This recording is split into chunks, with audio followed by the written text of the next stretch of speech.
하나님의 사랑이 있는 곳, 사랑과 마음 상담센터에서 보내드리는 이른 아침 햇살 받기 프로그램입니다. 이 시간 나에게 말씀하고 계시는 하나님의 음성을 들을 수 있는 시간이 되시길 바랍니다.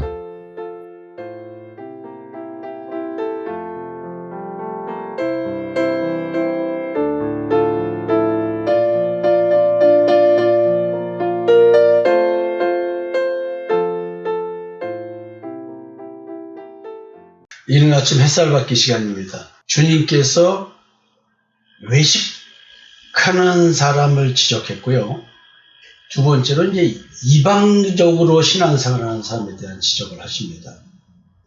기도할 때에 이방인과 같이 중언부언하지 말라. 그들은 말을 많이 하여 들으실 줄 생각하느니라. 어제 이제 요 본문만 말씀드리고 제가 개인적으로 제 신앙 감정을 간단하게 기도에 대한 얘기를 했죠.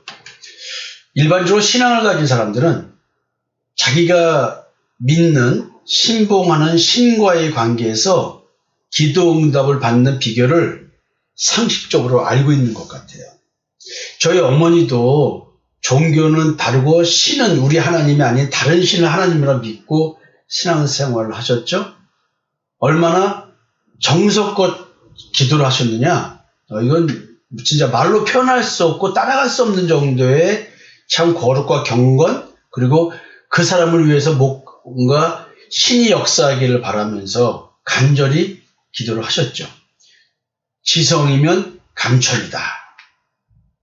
이게 제가 본 우리 어머니의 신앙입니다.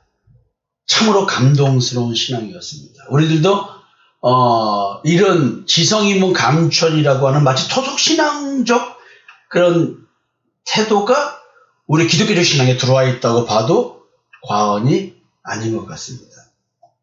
기도하는 자가 자기가 믿는 신에게 정성을 다해 기도하면 신이 감동해서 그렇게 비는 자의 원하는 바, 소원을 들어준다고 생각하는 것이죠. 그래서 신이 감동하시라고 기도 시간을 길게 하며 빌고 눈물로 호소하고 그리고 찬양하며 자신의 처지를 이렇게 아릅니다.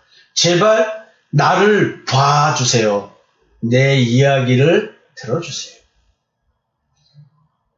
우리 기독교에서도 이런 토속적 신앙에서 나오는 지성이면 감천이라고 하는 이런 식으로 기도하고 있지는 않을까요?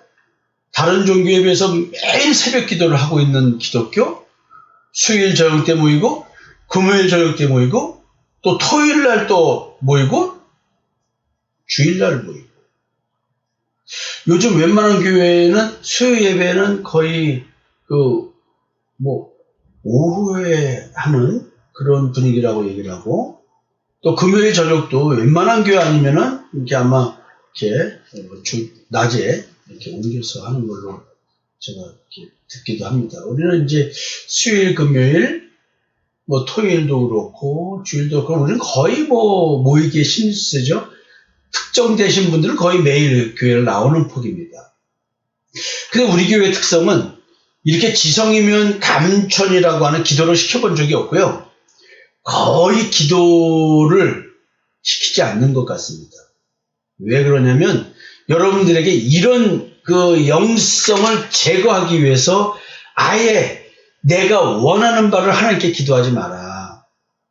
하나님이 이미 내가 필요한 것은 다 알고 계시고 현실적으로 다 돌보고 계신다고 주님께서 그렇게 말씀하셨어요. 주께서 돌보신다. 그걸 믿어라. 너희들은 세상에서 먹고 살 걸 걱정하고 그런 걸 기도하는 것이 아니라 먼저 그의 나라와 의를 구하라 그랬어요. 그 구한다는 말은 요구한다는 거죠. 원하는 것. 너가 이 땅에서 원할 것은 가장 먼저 원하고 기도해야 되고 기도응답 받아야 될 것은 그의 나라와 그의 의야. 하나님의 나라는 무엇일까요? 하나님의 나라는 우리 마음에 임하는 것입니다. 하나님의 나라가 누구실까요? 예수 그리스도, 그분이 하나님의 나라입니다. 그분, 예수 그리스도의 그분의 의를 구하라는 거예요. 그러니까 자기의 의의 신앙생활을 하는 사람들이 절대로 기도할 수 없는 부분은 뭐냐면 믿음의 의에 관한 기도인 것입니다. 그러나 우리가 기도할 것은 믿음의 의를 구하는 겁니다. 먼저 그의 나라와 그의 의를 구하라. 그러니까 바울이 본 신앙은 뭐냐면 서기관과 바리새인들, 그 당시에 수많은 종교인들, 자기와 같이 율법적 신앙생활을 그렇게 추구하면서 하나님 앞에 바르게 서려고 했던 그 수많은 사람들은 하나님의 의가 뭔지를 제대로 알지 못하고 열심으로 자기의 의를 추구하면서 하나님께 순종한다고 하지만 본질적으로 하나님께 불순종하고 하나님의 말씀을 거역했다는 사실을 바울은 이야기합니다. 너무나 무서운 얘기 아닐까요? 그러니까 지금 우리가 이렇게 지성이면 감천이다라고 하면서 누구를 위해서 기도하는 것, 그리고 나의 이 처참한 상황을 알아봐 달라고 주님께서 나에게 눈만 돌리면 하나님이 나를 바라봐 주시기만 하면 이 문제는 다 풀어진다라고 하는 이 말도 안 되는 이런 신앙을 어떻게 누가 가르쳤으며 우리는 왜 그렇게 비성경적 신앙생활을 할까요? 그래서 지금 예수님이 외식하는 사람을 지적하고 하나님의 사람이라고 하면서 하나님을 믿는 사람이라고 하면서 이방적으로, 즉 하나님이 아닌 다른 신과 신앙적 관계를 맺고 있는 왜 그런 식의 신앙생활을 하냐라는 얘기를 하고 있는 것이겠죠. 하나님을 섬기는 이스라엘 백성들도 마음과 정성을 다해 율법에 기록된 대로 하나님을 섬겼습니다. 철저하게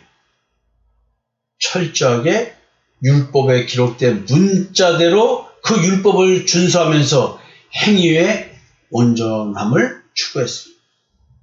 이렇게 613개주의 율법 조항을 온전히 행위로 추구하면 하나님께서 내가 원하는 기도에 응답하실 거야 라고 생각을 하고 신앙생활을 합니다.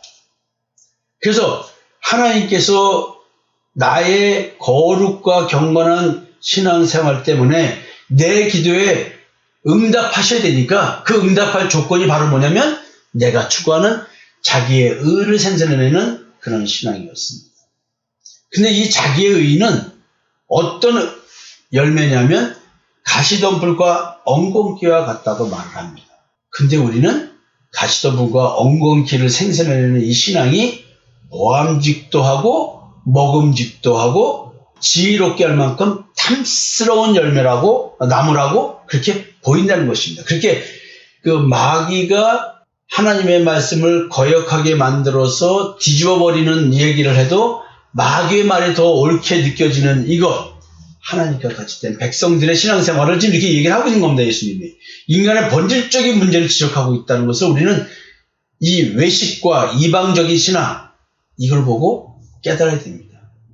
거짓된 존재인 나, 벌거벗은 내가 거짓되지 않고 벌거벗지 않고, 또 내가 나를 속이는 자기 교회적 존재임에도 불구하고 또 내가 나를 신으로 섬기는 자기 우상 숭배적 존재인 줄 모르고 우리는 하나님을 잘 섬긴다고 착각해 만드는 이런 일들, 이런 신앙생활, 어떻게 이런 일이 이루어질 수 있을까요? 자기도 천국에 들어가지 않고 들어가려고 하는 사람도 천국문을 닫고 못 들어가게 막고 있는 이런 신앙생활, 참으로 무서운 신앙생활입니다. 하나님께서 기도에 응답할 조건을 철저한 율법 준수로 만들어 놓고 그런 다음에 성경 말씀에 근거해서 하나님의 말씀에 기록된 대로 믿고 기도하니 이루어달라고 자신의 처지를 함께 하랍니다. 많은 목회자들은 말합니다. 말씀을 붙잡고 기도해라. 하나님, 이 말씀에 이렇게 약속하셨습니다. 내게 이 말씀이 이루어지게 하여 주시옵소서. 참 이게 기도일까요? 땡깡일까요? 아니면 자기 거 해결하라고 하나님을 종삼는 이야기일까요? 왜 이렇게 애절하게 길게 마음과 뜻을 다하여 기도할까요? 눈물을 뿌려가면서.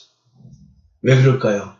그래야 하나님께서 감동하셔서 자기의 기도를 들으실 것이라 생각하기 때문입니다.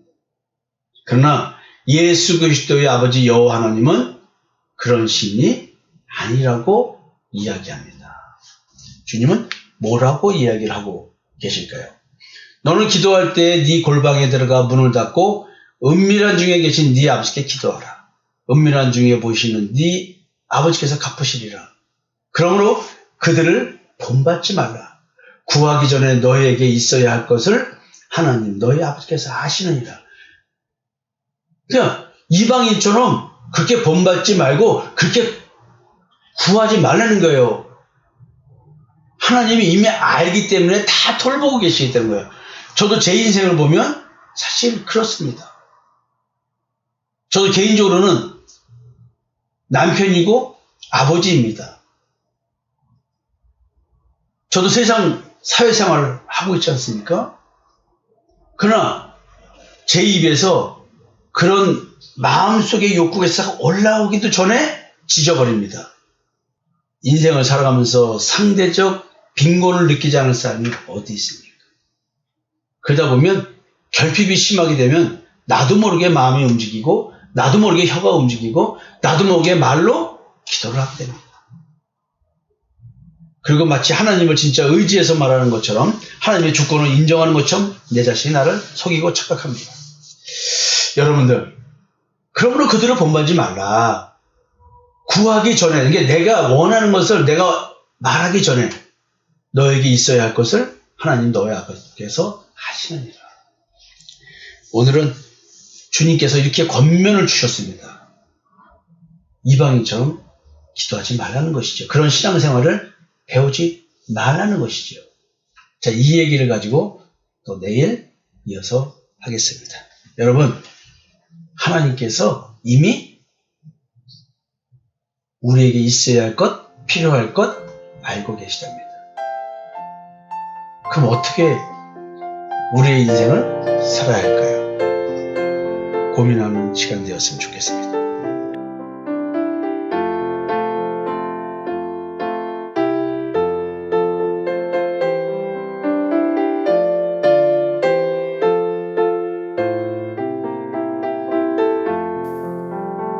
지금까지 사랑과 마음 상담센터에서 보내드리는 이른 아침 햇살 받기 프로그램이었습니다. 오늘도 말씀을 통해 자기 성찰이 이루어지는 여러분이 되시기를 기도합니다.